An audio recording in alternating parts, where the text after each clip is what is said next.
Okay, now I've also got a letter here from Debbie Orr, who lives in the Tara gas field. I just wanted to read that out. CSG is yucky, that's right. Okay. My name is Debbie Orr and I live in the Tara Estates gas field area in Queensland. Since CSG invaded our area, all of my 6 children have become sick. Headaches, nosebleeds, burning itchy eyes are a regular, sometimes daily occurrence in our house. The nearest gas well to our home is about 1 kilometre away. Gas companies like to say they don't take up much space, but they don't like to mention all the pipes and the other infrastructure that goes with the gas well. When they drill a well, the noise is unbearable. You can hear a drill rig at least 3 kilometres away inside your home.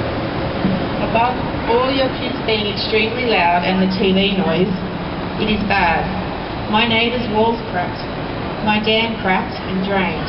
I'm about 15 kilometres from the Kenya compressor station. At times we hear it, an unbearable droning noise that goes on and on and on when you're trying to sleep. It gets into your head and drives you crazy. Where I live, I have Origin to the south with several flares and an evaporation holding pond, and QGC's Kenya compressor station with its numerous ponds, flares and other infrastructure and many gas wells to the north of us.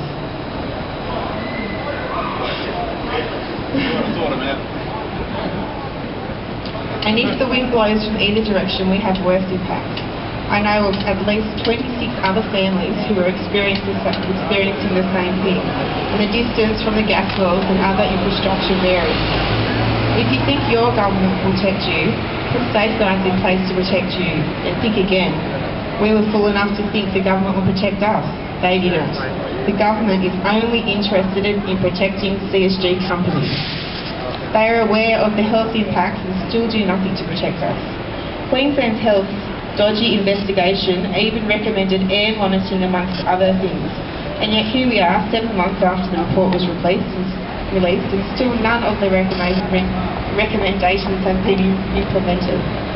Parents sit and watch their children suffer daily in and out, with nobody doing anything to help them.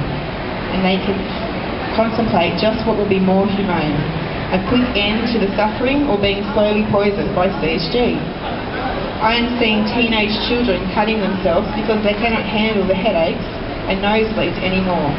I now have Lifeline involved with most of these families. Our Premier, Campbell Newman, is aware of all of this as I write to him regularly, and still he does nothing. There is nothing good about CSG except the friends you make opposing it. There is nothing safe about CSG. The Premier has gone so far to say CSG is safe as long as CSG companies comply with the strict regulations they have in place. And yet, it is almost impossible to get anyone from the CSG compliance unit to address our complaints. So how do we know these companies are complying if the government departments aren't investigating? At a meeting I attended a few months back, BG Group's Catherine Tanner was asked to put in writing that CSG is safe. Needless to say, she was not prepared to put that in writing, although she did state that based on Queensland's health report, CSG is safe. She was not prepared, though, to take that report out of the equation and state that CSG is safe.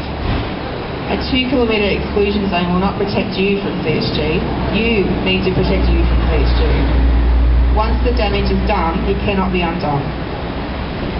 Thank you.